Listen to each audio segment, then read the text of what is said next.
आप लोग पॉप के किंग माइकल जैक्सन को तो जानते ही होंगे, जिन्होंने म्यूजिक इंडस्ट्री पे रूल किया था। पर एक ऐसा इंडियन आर्टिस्ट था जो नाक से गाता था और उसने माइकल जैक्सन को टक्कर दे दी थी। मैं बात कर रहा हूँ the one and the only, हम सबके लॉर्ड हिमेश रेशमिया जी के बारे में, जिन्होंने 10,000 से ज्यादा गाने कंपोज कर रखे हैं, जिनकी पहली एल्बम ने 55 मिलियन कॉपी सेल करी थी, जो आज तक कोई इंडियन आर्टिस्ट नहीं कर पाया है। बट फिर क्या हुआ कि इतने पॉपुलर आर्टिस्ट आज की डेट में इंटरनेट पे एक मीम बन के रह गए हैं। और क्या है राज बैडएस रवि कुमार का? क्यों हुई उनकी भसड़ सोनू निगम से? और आखिर क्यों पहना हिमेश ने बुर्का? और इनकी क्या थी ये पूरी कहानी जिसके कारण हिमेश यहाँ तक पहुंचे हैं और बन गए हैं हम सबके बैडएस रवि कुमार? तो जल्दी से वीडियो को लाइक कर दो, चैनल को सब्सक्राइब कर दो एंड कमेंट्स में लिख दो जय माता दी, लेट्स रॉकेट। एंड हम शुरू करते हैं सिनेमैस्टिक की ये अमेजिंग पेशकश। ऑल्सो प्लीज वीडियो के नीचे लिख देना कि तुम्हारा हिमेश का कौन सा फेवरेट गाना है। टेलीविजन से जब आप म्यूजिक डायरेक्टर बने तब लोगों ने कहा कि जरूरत क्या है। म्यूजिक डायरेक्टर से जब आप सिंगर बने तब अगेन लोगों ने आपत्ति उठाई। सिंगर से एक्टर बने तब भी अगेन प्रॉब्लम्स। यस, जब एक नई चीज करते हैं तो वो एक्सेप्ट होने में थोड़ा सा समझ में नहीं आता है। तो हिमेश रेशमिया 23 जुलाई 1973 को मुंबई में पैदा हुए, जिधर बचपन से ही हिमेश के घर में म्यूजिक भरा हुआ था, क्योंकि उनके डैड विपिन रेशमिया एक म्यूजिक कंपोजर थे, जिन्होंने खुद आर.डी. बर्मन साहब के साथ काम करा हुआ था। And RD. बर्मन साहब खुद लॉर्ड हिमेश के one of the famous composers में से एक रह चुके थे। आर.डी. बर्मन जी भी इतना अच्छा गाते थे, तो उनका काम कितना अच्छा था। I am a great fan of R D. Burman. वही बचपन से हिमेश को म्यूजिक में जाने का इतना मन नहीं था, अनलेस उन्हें अपनी भाई की जिम्मेदारी उठानी पड़ी। तो जब हिमेश 13 साल के थे तभी उनके बड़े भाई गुजर गए। तुमने ये गाना गाया और मेरे भाई की याद मुझे दिला दी, जो आज इस दुनिया में नहीं है। मैं बहुत छोटा था। जहाँ उनके पापा को बड़े बेटे के खोने का दुख था, वहीं उनको ये दुख भी था कि अब इस खानदानी म्यूजिक को कौन आगे ले जाएगा। एंड ये जिम्मेदारी आई हमारे लॉर्ड हिमेश पे। पिताजी बहुत टूट गए थे उस वक्त, इसलिए मैं बहुत ही छोटी सी उम्र में शुरू हो गया। एंड लॉर्ड हिमेश इससे आ गए म्यूजिक इंडस्ट्री को आग लगाने। जिधर उनके पापा की वजह से उनके कॉन्टैक्ट्स अच्छे थे, तो उन्हें काम आसानी से मिल गया था। जिधर उन्होंने कई टीवी सीरियल्स में गाने प्रोड्यूस किए, जैसे अंदाज, अमन, आशिकी, अमर प्रेम। उन्होंने उस एरा में काफी प्रोजेक्ट्स में काम किया। फिर उन्हें डिस्कवर करा सलमान खान ने। मैंने उस 13 से 14 साल में गाने कंपोज किए थे, तो वो गाने उन्हें बहुत पसंद थे, तो उन्होंने वादा किया था कि मैं ब्रेक दूंगा, और वो कमिटमेंट के बड़े पक्के हैं। तो सलमान खान ने लॉर्ड हिमेश का म्यूजिक सुना और वो बहुत खुश हुए। एंड जैसे हमें पता है कि सलमान खान ने 50% बॉलीवुड की मदद की है, एंड ऐसे ही सलमान ने हिमेश को दी मूवी प्यार किया तो डरना क्या। इस इंडस्ट्री में अगर मैंने कदम रखा है, आज आप लोगों के सामने खड़ा हूं, तो प्यार किया तो डरना क्या, सलमान भाई, जिसके ये गाने बैंगर हैं। तुम पर हम हैं अटके यारा, दिल भी मारे झटके। अनिल इसका ये टाइटल सॉन्ग तो वो चैलेंज ये थी कि प्यार किया तो डरना क्या में नौशाद साहब का जब प्यार किया तो डरना क्या गाना बहुत बड़ा हिट था। जब प्यार किया तो डरना क्या, ये ऑलरेडी इतना हिट है। अब लोगों के माइंड से वो चीज निकाल कर एक नई ट्यून को हिट करना इज वेरी डिफिकल्ट। हमारे पास वो ट्यून थी, ओढ़ली चुनरिया तेरे नाम की, चाहे दुनिया जो भी सोचे हमको करना क्या। फिर ये फ्रेज बना था, प्यार किया तो डरना क्या, प्यार किया तो डरना क्या। ये दोनों सॉन्ग सुपर हिट रहे थे। एंड सलमान समझ गए थे कि हिमेश की म्यूजिक में वो फ्रेशनेस है, वो चार्म है जो उनकी मूवीज को एक नया डायमेंशन दे सकती है। एंड ऐसे ही हिमेश ने सलमान की हेलो ब्रदर और बंधन में भी बैंगर सॉन्ग्स दिए। एंड उन्होंने जो पहली अपनी सोलो एल्बम कंपोज करी थी, वो थी दुल्हन हम ले जाएंगे, जिसका गाना तुम आज भी अंताक्षरी में राह आने पे गाते हो। रात को आऊंगा मैं, तुझे ले जाऊंगा मैं, फिल्म दिखाऊंगा मैं। इस एल्बम ने 18 लाख यूनिट सेल करी। हिमेश ने संजय दत्त की कुरुक्षेत्र एंड सलमान की कहीं प्यार ना हो जाए एंड इवन जोड़ी नंबर 1 का ये बैंगर भी गाया। आओ सिखाऊं तुम्हें अंडे का फंडा। हिमेश ने आमदनी 98 खर्चा रुपया एंड क्या दिल ने कहा का ये बैंगर भी बनाया था। क्या दिल ने कहा, क्या तुमने सुना। इस गाने की वजह से ये 13th हाईएस्ट सेलिंग एल्बम बनी एंड ये बैंगर भी बनाया था। ये जो गालिब साहब का शेर है कि इश्क ने निकम्मा कर दिया गालिब, वरना हम भी आदमी थे काम के, तो वो शेर से एक इंस्पिरेशन हमने ली थी कि भाई इतनी उम्दा पोइट्री थी, बिल्कुल फ्री हैंड मुझे दिया गया था कि ये छोड़ो, ये एक गाना जो करना है करो, सुपर हिट गाना चाहिए, दैट्स द रिक्वायरमेंट। अच्छा, जहां हिमेश को हमराज जैसी पिक्चर के लिए film fair award for the best director का नॉमिनेशन भी मिला, Humraaz has been the highest selling album in the country this year। जिसमें उन्होंने के सर के साथ भी कोलैब किया था। हिमेश सर ने ये है जलवा, चलो इश्क लड़ाई जैसी मूवीज के गानों को भी कंपोज करा, बट देन उन्हें मिले उनके बहरूपिया, जिन्होंने उन्हें लॉर्ड हिमेश बना दिया। तो मूवी फुटपाथ में लॉर्ड हिमेश ने दिया इमरान हाशमी के साथ पहला गाना, सूरत पे तेरी प्यार आवे,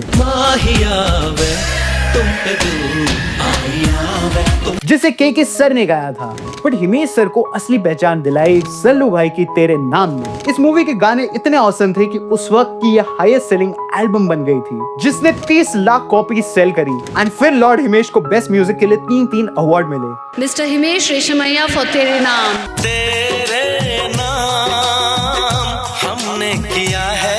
जिधर इस मूवी में एक सॉन्ग होने वाला था जिसे डायरेक्टर ने मना कर दिया, तो हिमेश ने कहा कोई नहीं, इसे आगे यूज कर लेंगे। एंड आप वीडियो के एंड तक जरूर रुकना ये जानने के लिए कि वो सॉन्ग किधर यूज हुआ, आप भी हिल जाओगे। जहां उनके बैंगल्स हमें ऐतराज में भी देखने को मिले। हिमेश सर ने सबसे पहले जमीन मूवी में प्लेबैक सिंगिंग भी करी, जिधर 2004 में हिमेश ने 11 मूवीज में लगातार गाने दिए, जिसमें से तुम्हें टार्जन का ये गाना तो याद ही होगा। एंड इवन दिल मांगे मोर का ये वाला ट्रैक।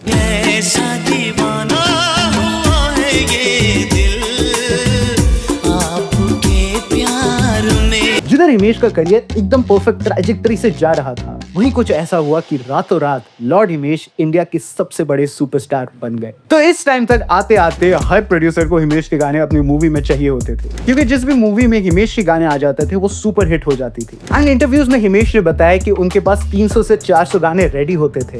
एंड जब भी कोई प्रोड्यूसर आता था तो वो उन्हें सुना देते थे एंड पूछते थे ये लोगे क्या, एंड अगर प्रोड्यूसर हाँ बोल देते थे तो वो गाने हिट हो जाते थे। When he said कि 300 गाने का बैंक बनाया, मैंने खुद बना के रखे कि भैया ये 9 इमोशंस हैं, ये एंग्री है, ये लव्स है, ये भक्ति रस है, ये श्रृंगार रस है, ये इस आपको कौन से रस का गाना चाहिए, मैं आपको 4 गाने सुना सकता हूँ। ये पहला कंपोजर था जिसमें हिम्मत थी बात करने। डैम हिमेश भाई। एंड ऐसे ही 2005 में हिमेश ने कई सारे हिट्स दिए, जैसे वादा मूवी का ये सॉन्ग। वो लड़की नहीं जिंदगी है मेरी, वो लड़की। एंड इवन सलमान खान के मैंने प्यार क्यों किया में वो 2 गाने जो आज भी एवरग्रीन हैं।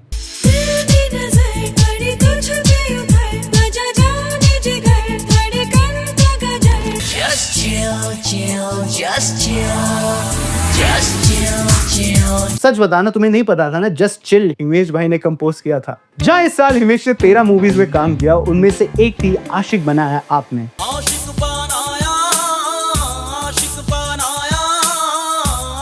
एंड इस मूवी का ये गाना अगर आपने नहीं सुना है तो आप बच्चे हो। आशिक बनाया आपने का हर गाना सुपर हिट था। मर जावा, मिट जावा, मर जावा। एंड टाइटल सॉन्ग तो खुद हिमेश ने गाया था, बट डायरेक्टर ने ऐसी चीज कर दी जिससे ऑडियंस भूल गई कि इमरान हाशमी आखिर है कौन। तो डायरेक्टर ने सॉन्ग्स की सक्सेस देखते हुए हिमेश को फीचर करते हुए आशिक बनाया आपने का रिमिक्स डाला मूवी के एंड में।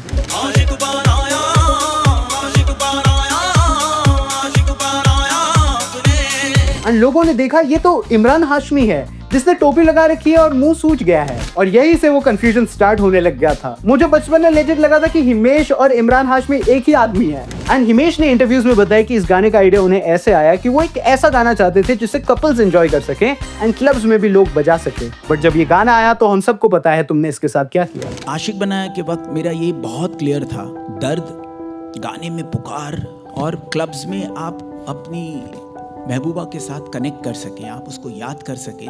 ऑफ कोर्स ये वीडियो अलग था, बट जो हमने क्योंकि मैं ये सोचता ही नहीं था कि भाई डायरेक्टर उसे क्या कहाँ कैसे। अब ये जब बना तो मैंने अपने फ्रेंड्स को सुनाया था, उनको सबको अच्छा लगा, वो गाना आ गया।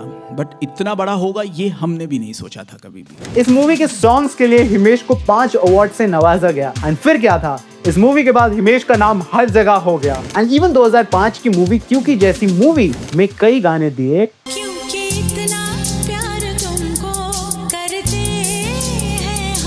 अगर तुम एक हंसती खेलती मूवी देखना चाहते हो तो क्योंकि देख लो, इसकी एंडिंग बिल्कुल भी डिप्रेसिंग नहीं है। जिधर 2005 में हिमेश को सारेगामा चैलेंज विद प्रीतम में भी देखा गया, जिधर एक कंटेस्टेंट को कमेंट देते हुए, फीडबैक देते हुए हिमेश ने ये कहा था कि मुझे तेरे घर में रोटी चाहिए, स्ट्रगल नहीं। इसीलिए अगर वो डिसीजन मुझ पर दिया गया है तो मैं अभी भी कायम हूं कि मुझे तेरे घर में रोटी चाहिए, स्ट्रगलिंग नहीं चाहिए।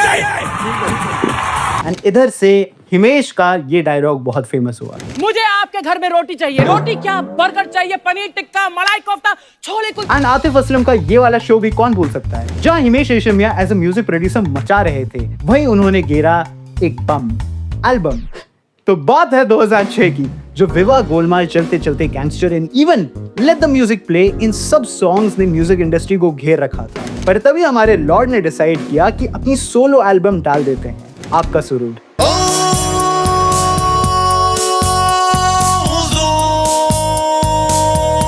ये एल्बम इतनी बड़ी थी कि ये वर्ल्ड की सेकंड हाईएस्ट सेलिंग एल्बम बन गई थी। माइकल जैक्सन के थ्रिलर के बाद टक्कर लो, वो भी सीधा माइकल जैक्सन से।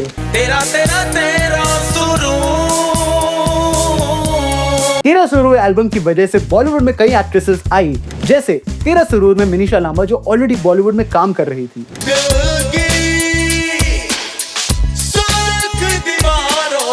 नाम तेरा में दीपिका पादुकोण, जिन्होंने अभी तक ओम शांति ओम नहीं करी थी। एंड अगर तुमने ये वाली वीडियो देखी है तो तुम्हें पता होगा कि जन्नत गर्ल सोनल चौहान हिमेश रेशमिया योजना से ही बॉलीवुड में आए थे। And even I love you Sayoni जैसे सॉन्ग्स भी थे।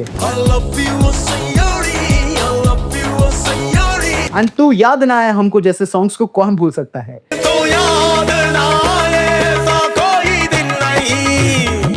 कमाल की बात है कि उस वक्त अगर स्पॉटिफाई होता तो टॉप 10 सॉन्ग्स में से 7-8 गाने केवल हिमेश भाई के होते। इस एल्बम ने 55 मिलियन कॉपी साइन करी थी। एंड क्या मैंने आपको बताया कि इसके एल्बम की वजह से माइकल जैक्सन की एल्बम थ्रिलर को करीब का टक्कर मिला। ये बहुत प्राउड की बात है कि उस वक्त किंग ऑफ पॉप और हमारे लॉर्ड हिमेश की एल्बम साथ में एक ही लिस्ट में थी। एंड हिमेश अभी रुकने वाले नहीं थे, उनके गाने सीडी प्लेयर, रेडियो, हर जगह बजते थे। एंड 2006 में फिर से उन्होंने 12 मूवीज में गाने दिए, जिसमें से 36 चाइनाटाउन का आशिकी मेरी किसको नहीं याद।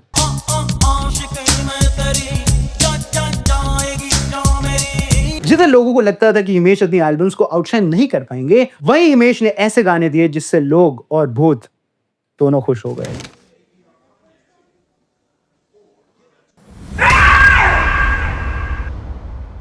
तो आपको अक्सर मूवी याद है जिसमें ये गाना था,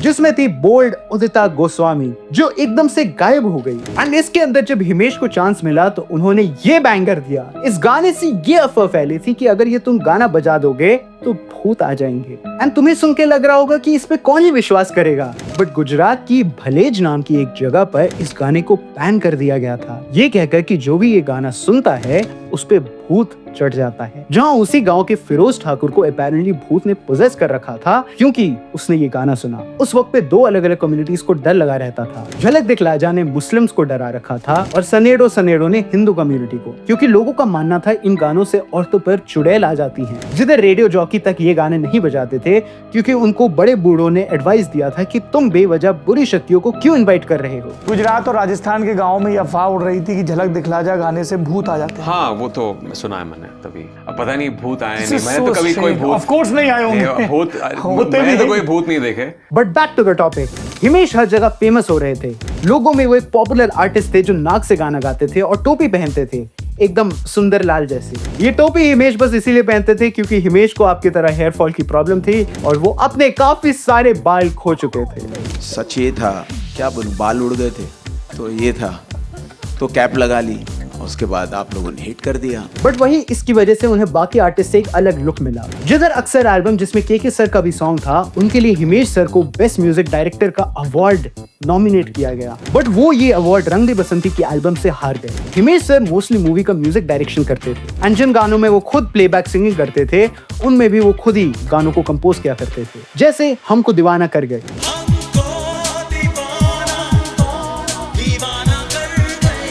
2006 में हिमेश का गोल्डन एरा था, जिसमें हेरा फेरी जैसी मूवीज में भी उन्होंने ये बैंगर्स दिए थे। All day, all night, मुझे याद सताए तेरी, हाय हाय याद सताए तेरी। एंड 2006 के ये कुछ गाने जिन्होंने रूल किया था। अफसाना बना के भूल ना जाना आपकी खातिर। ये बहुत कमाल की बात है कि ये सब गाने एक ही आर्टिस्ट ने दिए थे एंड इवन ये कंपोज भी उसी आर्टिस्ट ने किए थे। गॉड गिफ्टेड है मुझे, और मैं समझता हूँ म्यूजिक से डायरेक्ट रिलेशन टू गॉड है, तो कहीं ना कहीं that has to be within you. But जहां साथ आता है फेम का, वहीं आती है कंट्रोवर्सी। कि नेजल सिंगिंग नाक से गाता है, नाक से गाता है, नाक से गाता है। एंड आई वाज ओके, नाक से गाया है तो नाक से ही गाएगा, तो क्या प्रॉब्लम है। एंड देन बाय वो 4-6 महीने में हिट हो गया, तो then I got my Filmfare award. तो एक प्रेस कॉन्फ्रेंस देते हुए हिमेश से जब पूछा गया सोनू निगम के बारे में, तो उन्होंने कहा कि सोनू निगम कौन है, वो बस एक छोटा आर्टिस्ट है और मैं एक रॉक स्टार हूँ। मुझे सोनू निगम से कंपेयर मत कीजिए। एंड ये बहुत बड़ी बात थी उस वक्त पर बोलनी, क्योंकि आधा मार्केट सोनू निगम के गानों से भी भरा हुआ था। एंड इवन कई गानों में सोनू और हिमेश ने साथ में कोलैब तक कर रखा था। एंड जब ये बात सोनू तक पहुंची तो उन्होंने कहा कि हिमेश पागल हो गए हैं, इसके सर पर फेम चढ़ गई है। एंड ये कंट्रोवर्सी उस वक्त की बहुत बड़ी कंट्रोवर्सी बन के रह गई थी, जिसके चक्कर में अभी कुछ सालों पहले सिद्धार्थ कन्नन को सोनू निगम से गाली भी पड़ी थी। अगर पूरी कंट्रोवर्सी जाननी है तो वीडियो के एंड तक रुक लेना। 2006 में सिर्फ यही कंट्रोवर्सी नहीं थी जिसने हिमेश को घेरा था। हिमेश एक बहुत बड़े स्टार बन गए थे एंड जब आपका एक्सपोजर इतना बड़ा होता है तो हेटर्स भी आपको मिल जाते हैं। तो जहां हिमेश एक तरफ नाक से गाने के लिए फेमस हो रहे थे, वहीं लोगों ने सवाल उठाए कि ये तो सिंगिंग है ही नहीं, नाक से थोड़ी कोई गाता है।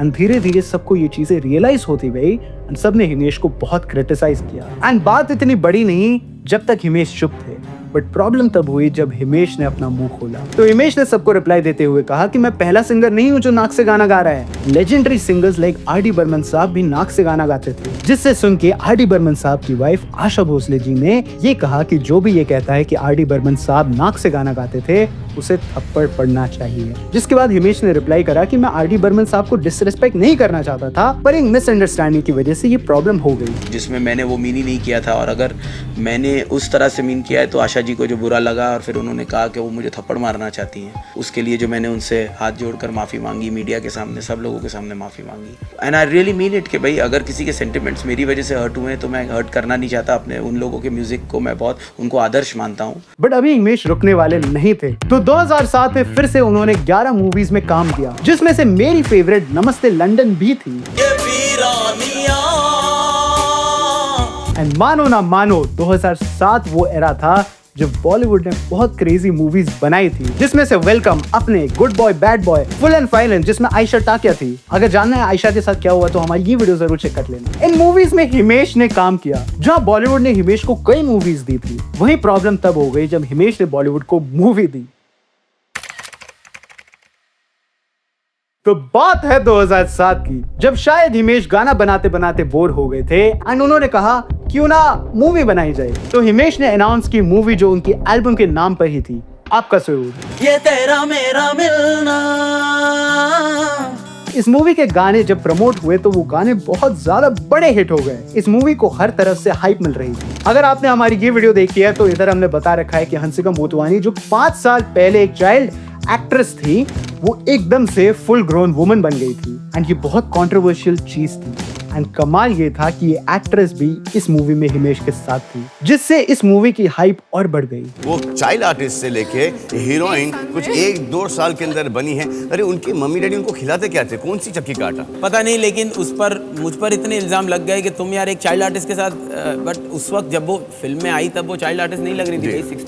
15-16 फन फैक्ट ये था कि आब्रा का डाबरा जो हैरी पॉटर का रिप ऑफ था, उसका म्यूजिक भी हिमेश ने ही प्रोड्यूस किया था। एंड जब ये मूवी आई तो एक एवरेज हिट रही, जहाँ हिमेश की तरह गानों ने बहुत अच्छा परफॉर्म किया। I mean, उस साल की 7th हाईएस्ट सेलिंग एल्बम बन गई थी ये। वही हिमेश की एक्टिंग देख के पता चल गया कि वो हीरो बनने के लिए अभी रेडी नहीं है, उन्हें म्यूजिक में ही आगे कंटिन्यू करना चाहिए। बट शायद उनका कोई दोस्त जिसने दारू पी रखी थी, उनकी इतनी तारीफ कर चुका था कि वो तैयार हो गए एक और मूवी बनाने के लिए, एंड वो भी ऋषि कपूर जैसे लेजेंड की रीमेक। तो 2008 में आई बॉलीवुड मूवी कर्ज।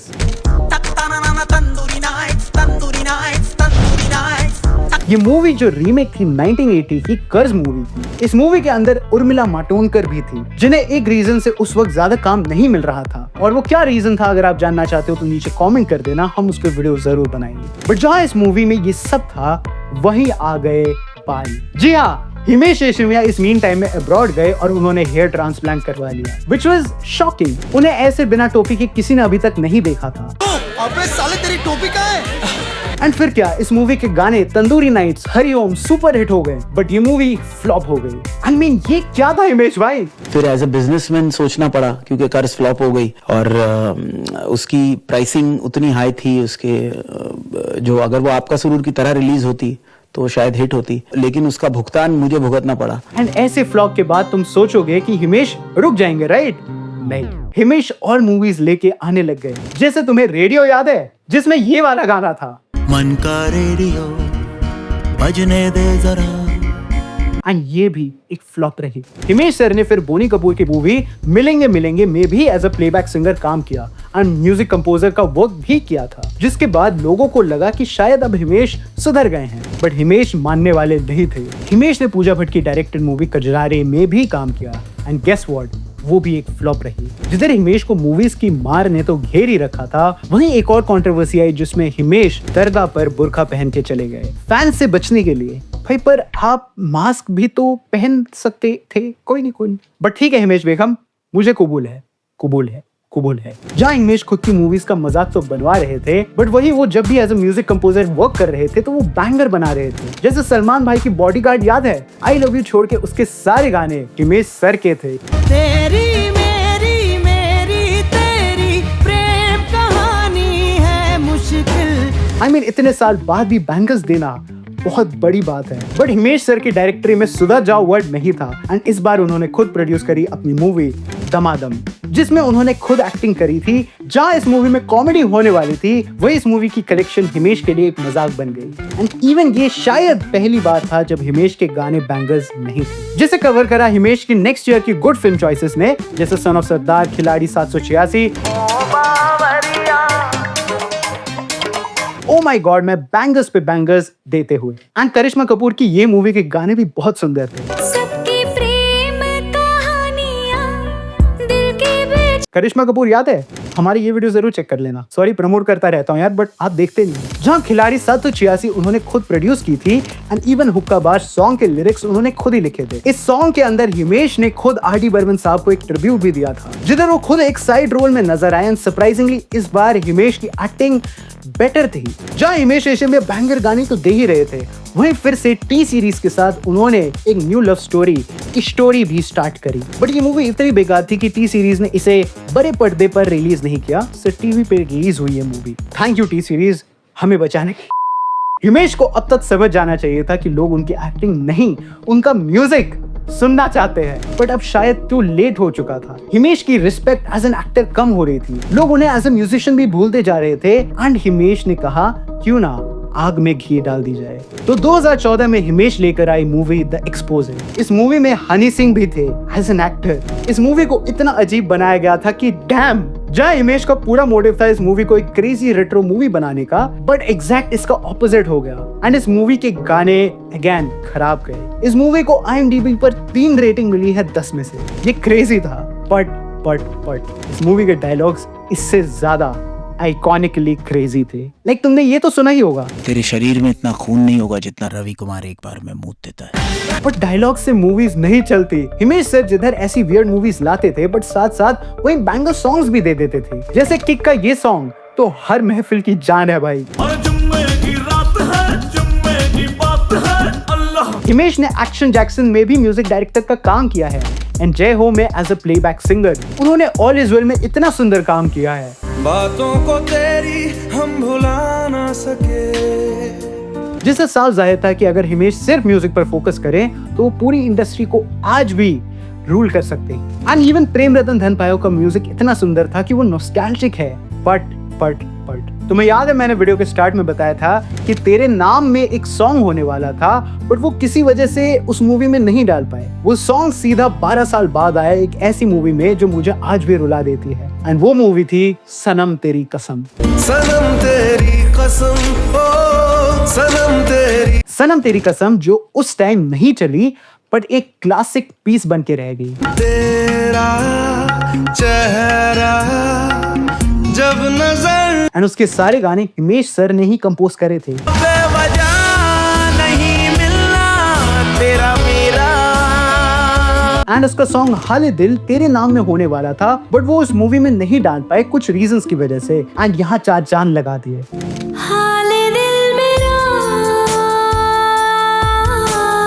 एंड अभी भी वही पैटर्न चल रहा था कि हिमेश जब भी एज अ प्लेबैक सिंगर या म्यूजिक कंपोजर बनते थे वो हमेशा सोना ही निकालते थे, बट फिर भी लगता है किसी दिन उनके दोस्त दारू पी लेते थे और उनको बोलते थे तू मूवी बना, एंड एक और मूवी बना देते थे। जैसे अगेन 2017 में आई मूवी तेरा सुरूर, जिसे हिमेश सर ने मना किया कि इसका आपका सुरूर से कुछ लेना देना नहीं है, एंड ये इवन द नेक्स्ट 3 डेज का रीमेक थी जो खुद पोर एलए मूवी की रीमेक थी। एंड अगेन हिमेश सर को इस मूवी के लिए बहुत ज्यादा ट्रोल किया गया। इसके गाने जो दर्शन रावल ने गाए थे बहुत सुंदर थे।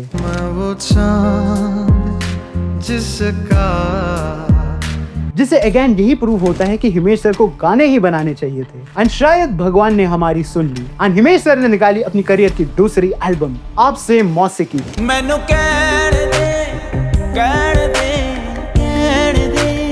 एंड ये बहुत एवरेज थी, जहां मैनो कहंदे फिर भी ठीक था, बट एल्बम के 10 के 10 गानों में कुछ ऐसा नहीं था जिससे ये शाइन कर पाती, और ये एल्बम एक फ्लॉप साबित हुई। कमाल है कि पहली एल्बम ने माइकल जैक्सन को टच कर दिया था, एंड दूसरी एल्बम का नाम आपको पता तक नहीं होगा। ये वही आर्टिस्ट है जिसके एल्बम ने पूरे इंडिया को पागल कर दिया था, एंड अब ये हाल थे। हिमेश के अंदर म्यूजिक तो था ही इज गिफ्टेड। लाइक अपनी इस एल्बम के बाद भी उन्होंने जीनियस मूवी में इतने सुंदर गाने दिए। तेरा फितूर जब से चढ़ गया रे, जिसे 2019 में हिमेश रेशमिया झलक दिखला जा रीमेक करके अपनी हाइट वापस लानी चाहिए, बट वो बात नहीं थी। I don't know why, but remake कभी चल नहीं पाती। हिमेश जहां एक मूवी में एक बार आकर ही सताते थे, वहीं उन्होंने happy Hardy and Heer movie में डबल रोल तक किए, एंड इस मूवी में एक और इंसान थी जिसकी करियर का राइज एंड डाउनफॉल रातों रात हुआ, रानू मंडल।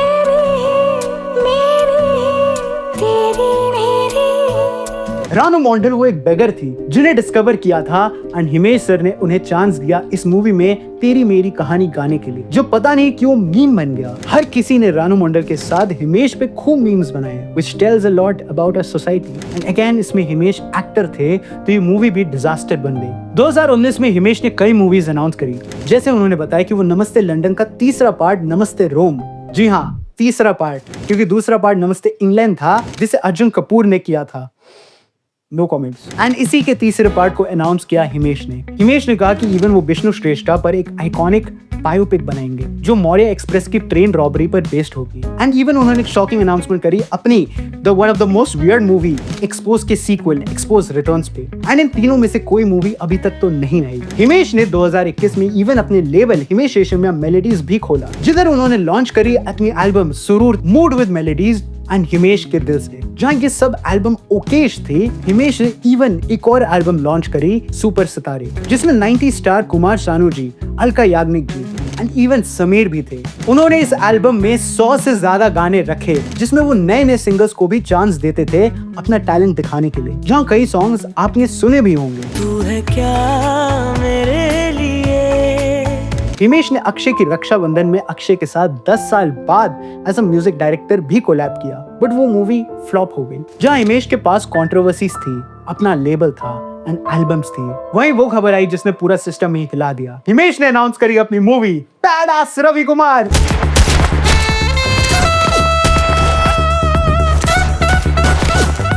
जी हाँ, ये मूवी 2022 यानी आज से 3 साल पहले अनाउंस हुई थी, एंड इसके अनाउंसमेंट से ही लोग पागल हो गए थे, क्योंकि ये वो टाइम था जब हिमेश रेशमिया रील्स पे छा रखे थे। उनका हाई विवान, बॉडी बिल्डिंग एंड न जाने कई मीम्स ने हिमेश को एक गोफी सेलिब्रिटी की तरह शो करना स्टार्ट कर दिया था। बट तब एक ऐसे टीजर का आ जाना जिसमें हिमेश मस्ती कर रहे हैं, लोग उड़ा रहे हैं, काफी था उनकी रेपुटेशन लो करने के लिए। एंड फिर क्या था, न्यू जनरेशन जिनको मालूम नहीं था कि हिमेश लॉर्ड क्यों जाने जाते हैं, उन्होंने स्टार्ट कर दिया हिमेश को वियर्ड बोलना। इंटरनेट पर 50% लोग हिमेश को दिल से लव करते हैं एंड 50% उन्हें वियर्ड एक्टर समझते हैं। एंड इवन जहां बैडअस रवि कुमार 11 अक्टूबर 2024 में रिलीज होने वाली थी, वहीं कुछ प्रॉब्लम्स की वजह से इस मूवी को डिले कर दिया गया। एंड गेस व्हाट, ये मूवी आ गई है वापस।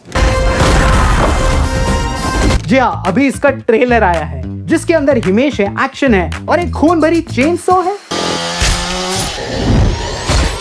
आई लव यू माँ की माँ। I mean, ये देख के लग रहा है कि एक पैरोडी होने वाली है, बट इसके लिए फॉर सम रीजन पूरा इंटरनेट एक्साइटेड है। एंड आई होप हिमेश जो चाहते हैं वो इस मूवी से उन्हें मिल जाए। लोगों को एक रेजिस्टेंस है तो वो अपनी जगह, जब तक मैं उन्हें प्रूव नहीं करता कि भाई मैं एक अच्छा एक्टर हूँ, शौकिया एक्टर नहीं हूँ। इट्स नॉट कि वो मेरी हॉबी प्रोफेशन बन गई है।